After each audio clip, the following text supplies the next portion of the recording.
रणनीती टाइम्समध्ये आपलं सर्वांचं स्वागत आहे. सोलापूर महानगरपालिका निवडणुकीची रणधुमाळी सुरू असतानाच राष्ट्रवादी काँग्रेस अजित पवार गटाला मोठा धक्का बसला आहे. राष्ट्रवादी काँग्रेसच्या प्रदेश चिटणीस सायरा शेख यांनी आपल्या पदाचा राजीनामा देत भाजपमध्ये जाहीर प्रवेश केल्याने सोलापूरच्या राजकारणात मोठी खळबळ उडाली आहे. शेकडो कार्यकर्त्यांसह पालकमंत्री जयकुमार गोरे व भाजपा शहराध्यक्षा रोहिणी तडवळकर यांच्या प्रमुख उपस्थितीत सायरा शेख यांनी भाजपमध्ये प्रवेश केला.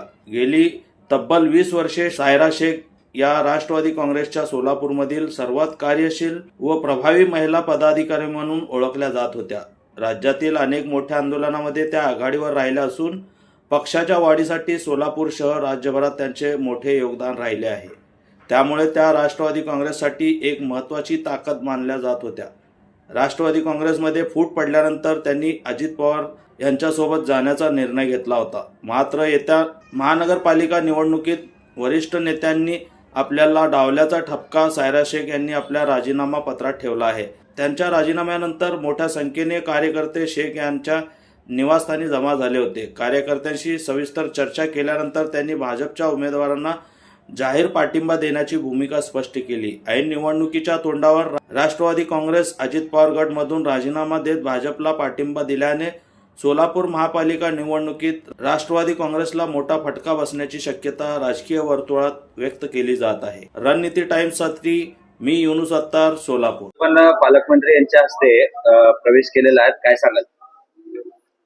काही नाही, राष्ट्रवादी पार्टीमध्ये काम करत होते मागच्या 20 वर्षापासून, पण तिथं पक्षानं दखल न घेतल्यामुळं आणि भारतीय जनता पार्टीचे जे त्यांचा अजेंडा आहे किंवा त्यांचे जे विकास करण्याचं जे हे आहे, त्यामुळं असं ठरवलं की भारतीय जनता पार्टीच आपल्यासाठी योग्य आहे.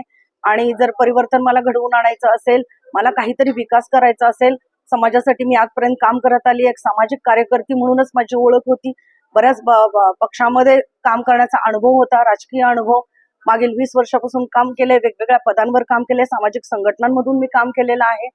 त्यामुळे आता ठरवलं की नाही, मला भारतीय जनता पार्टीमधून मला काम करावं लागेल. आणि राष्ट्रवादी जे पक्ष आहे, या पक्ष देखील सत्ताधारी पक्ष आहे, आपण ते पक्ष सोडून भाजपमध्ये का गेला अचानकपणे? अच्छा, हा, सत्ताधारी पक्ष आहेच आहे, पण दोघांची विचारसरणी एकच आहे. पक्ष सोडण्याचं कारण हेच आहे की तिथं कार्यकर्त्यांची कदर केली जात नाहीये. कार्यकर्त्यांना वापर त्यांचा कसा करून घ्यायचा हे मात्र त्यांना चांगल्या पद्धतीनं कळतं. आणि इथले जे स्थानिक नेते आहेत त्यांना कार्यकर्ते सांभाळता आले नाहीयेत. त्यामुळे राष्ट्रवादीच्या कार्यकर्त्यांमध्ये जेवढे फ्रंटलचे पदाधिकारी आहोत, आम्ही महत्वाचे कार्यकर्ते आहोत, पदाधिकारी आहोत, आम्ही सगळ्यांनी मिळून राष्ट्रवादी काँग्रेस पार्टी सोडलेली आहे. आता प्रवेश केलात आपण प्रभाग क्रमांक 20 मध्ये. भाजपचे उमेदवार सध्या निवडणुकीच्या मैदानात आहेत, आता त्यांना सपोर्ट करणार का आपण? हो, नक्कीच. मी माझी भूमिका तेव्हाच मांडलेली आहे जेव्हा मी राजीनामा दिला तेव्हाच. मी भारतीय जनता पार्टीच्या सर्व उमेदवारांना माझा बिनशर्त पाठिंबा दर्शवलेला आहे आणि मी भारतीय जनता पार्टीसाठीच मी काम करणार आहे. जिथेही उमेदवार भारतीय जनता पार्टीचा असेल, कमळ या चिन्हासाठी मी काम करेन आणि लोकांना त्यांना उत्स्फूर्त करेन की त्यांनी भारतीय जनता पार्टीचं त्यालाच मतदान त्यांनी केलं पाहिजे. आपल्या शहरातील ताज्या घडामोडी पाहण्यासाठी रणनीती टाइम्सला सबस्क्राईब करा आणि बेल बटन प्रेस करा. लाईक आणि शेअर करा.